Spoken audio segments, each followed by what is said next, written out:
كفتة داوود باشا. يا جماعة ايه الطعامة دي؟ اجمل واطعم والذ كفتة. كفتة ما حصلتش، كتير مننا بيسمع عنها بس ما يعرفش طريقتها ايه. مش متخيلين هي طعمة ازاي.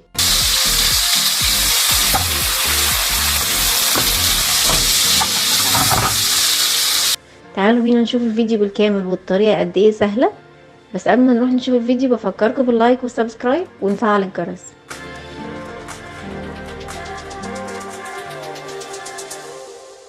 نص كيلو اللحمه البلدي بتاعتي جبته من عند الجزار عادي تمام ومتصفي كويس جدا اهو تمام تمام. ده نص كيلو. جبت بصلتين وسط وقطعتهم بالشكل اللي انتوا شايفينه دون علشان لما اجي افرمهم يبقوا سهلين، ولازم افرمهم ناعم جدا وهنشوف دلوقتي ازاي. هفرم البصل.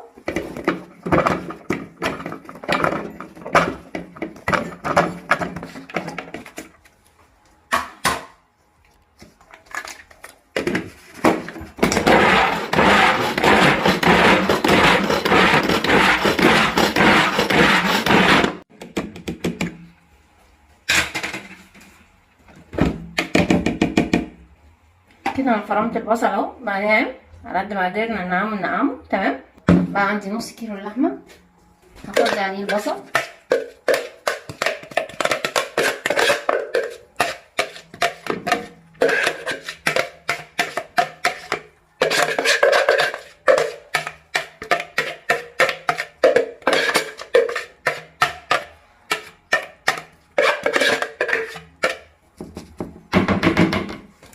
اللعبه اللي جايه دلوقتي بقى كلها لعبه توابل. هنحط معلقتين ملح صغيرين، طبعا الحقيقه بيكون حسب ما انتي عايزه. معلقه فلفل لو حاسه انها كتير قلليها شويه. معلقه من السبع بهارات اللي عندي. والتاتش بتاع فاطمه في كفته داوود باشا، وحته القرفه الصغيره بتاعتي اللي بتتحط. القرفه بتودي الموضوع في حته تانية خالص. خلص الكلام. نعجن كويس.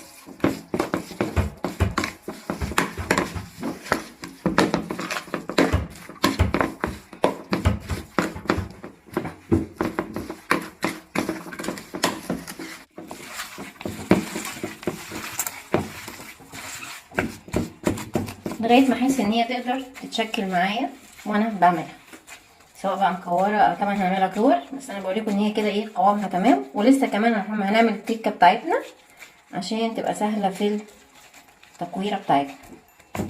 كده تمام.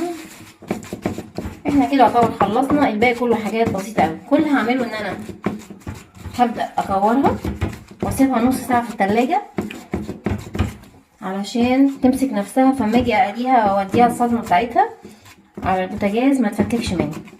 كده بقى عندي المنظر اهو، لحمه وبصل وشويه التوابل بتاعتنا. اللعبه بتاعتنا في التوابل، وطبعا سنه القرفه مش هننساها. هبدا دلوقتي اكورها عشان احطها في التلاجة نص ساعه. يلا بينا. بقى المنظر عندي كده اهو.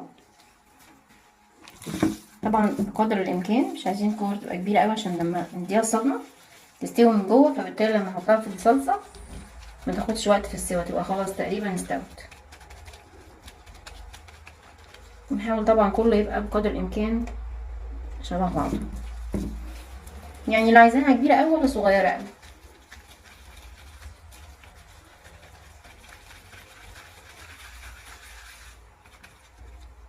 طريقه سهله وبسيطه جدا وسريعه، وطبعا انضف واحسن من جاهزه مليون الف مره، مفيش مقارنه يعني.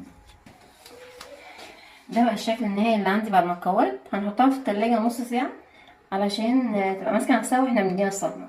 طبعا لو حابه تحطيها ساعه يعني دي مفيش مشكله فيها، منها عشان تبقى ماسكه نفسها وكمان عشان البهارات والتوابل تاخد تدي مع اللحمه. يلا بينا نحطها في التلاجة وعقبال ما نعدي نص ساعه هنعمل الصلصه بتاعت كفته داوود باشا. طبعا بفكركم باللايك والسبسكرايب وتدوسوا على الجرس عشان يوصلكم كل حاجه جديده، وما تنسوش ان دعمكم بيفرق معايا. يلا بينا هنحطها في التلاجة.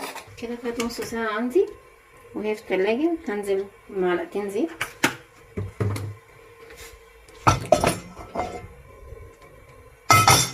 مش عايزه اكتر في الزيت عشان متبقاش شاربه زيت كتير، وفي نفس الوقت هنديها صدمه.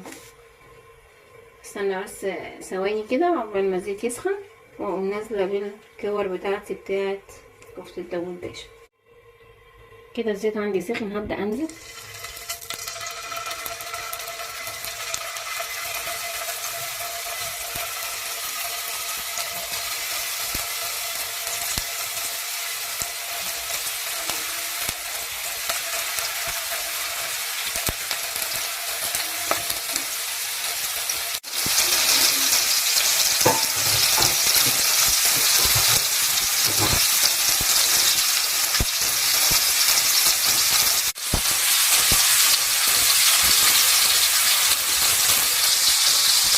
بقلب فيها كتير عشان ما تتهريش مني، بس هبدأ دلوقتي اديها تقريبا الناحية التانية.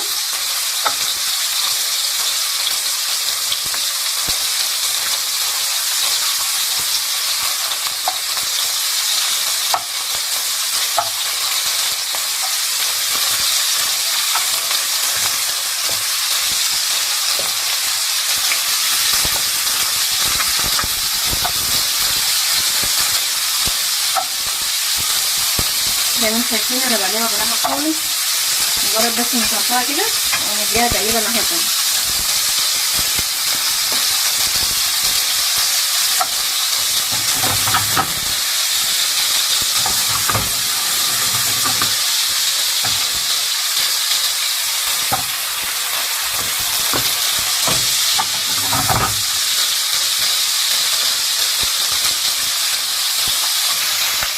طبعا مش قادرة اقول لكم الريحة تحفة، الريحة تجنن، والطريقة دي كده مفيش اسهل من كده. هبدأ دلوقتي هي خدت الصدمة، هبدأ اقطعها.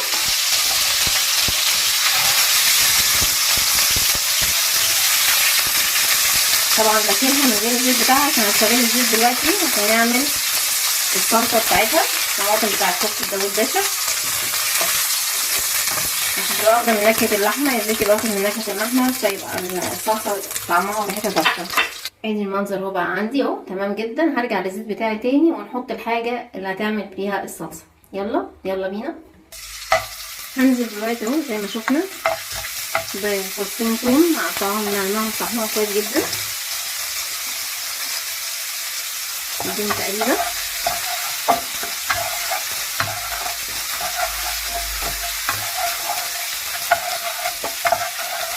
عشان انا لما ارمقهم اقوم نازله بعد كده كيس صلصه.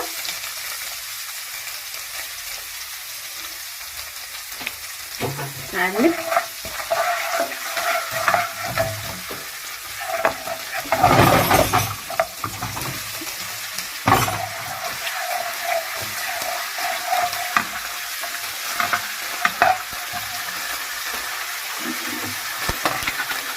عصر كوبايه ونص طماطم هنزل بيهم،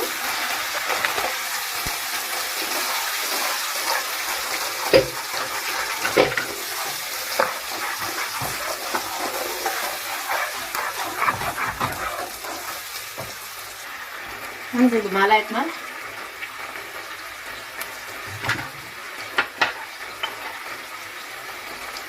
معلقه فلفل صغير،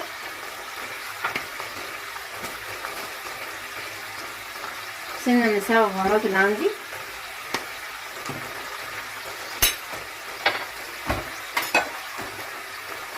التاتش بتاع فاطمه اللي بيودي الكفته في حته تانيه خالص، سنه القرفه بتاعتي. نقلب كويس، تاخدوا بالكم نفس التوابل اللي انا حطيتها في اللحمه من شويه، مفيش حاجه جديده. هسيبها بس تتثبت مع نفسها كده سنه عشان انزل بعد كده بالكفته بتاعتي. طبعا واخدين بالنا انا كنت قصدي ان انا احط في نفس الزيت اللي شوحت فيه اللحمه الكفته واديت لها الصدمه علشان بيبقى ليه نكهه كده تجنن في الصلصه والتسبيكه بتاعتي.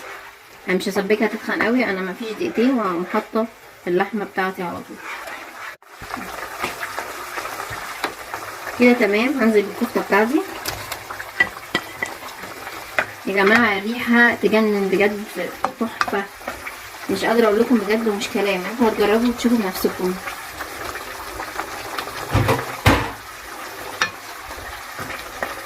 زي ما انتم متعودين فاطمه دايما بتحب تحط تاتش كده، فانا مش هحطها كده لوحدها. عندي بطاطسيتين صغيرين جبتهم وقطعتهم مكعبات، غسلتهم كويس وقطعتهم مكعبات وهدخلهم على الكفته. هنزل البطاطس دلوقتي بتاعتي،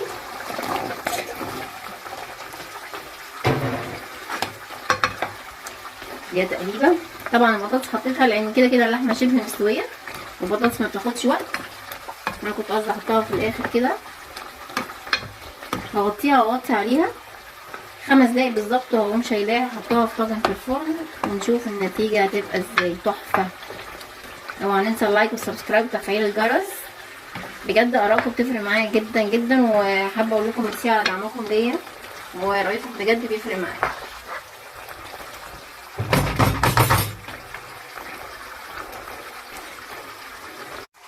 وغطيت عليها وهبدأ اغطيها طبعا سواء بغطا او بورق فويل علشان مش عايزة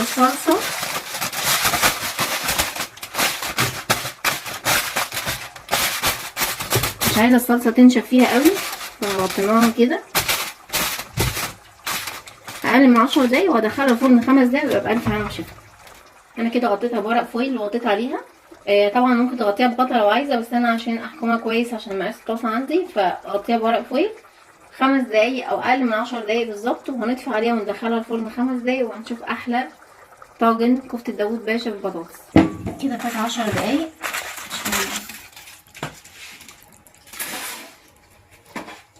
ده بقى المنظر بتاعي اهو، البطاطس حتى خلاص يعني يعتبر استوت.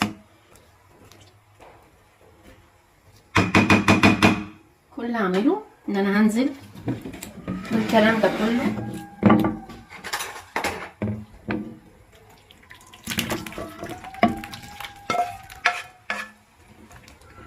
في الطاجن اللي عندي، سواء بايركس بقى او طاجن فخار او كده اللي انتوا عايزينه.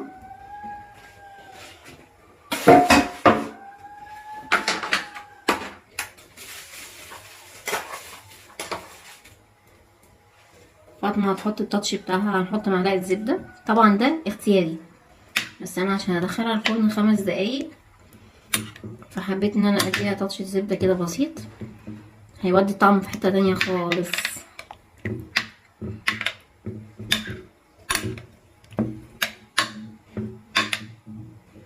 بقى ده المنظر عندي. كل اللي هعمله هدخلها الفرن 10 دقايق بالظبط، وبعدين نشوف احلى طاجن كفته داوود باشا. طبعا لو انت حابه تاخدوه يعني يبقى كده وهو كده من غير ما يدخل الفرن، دي طبعا حسب ما كل واحد يحب يعني. هندخله 10 دقايق ونشوف الشكل النهائي للطاجن بتاعي.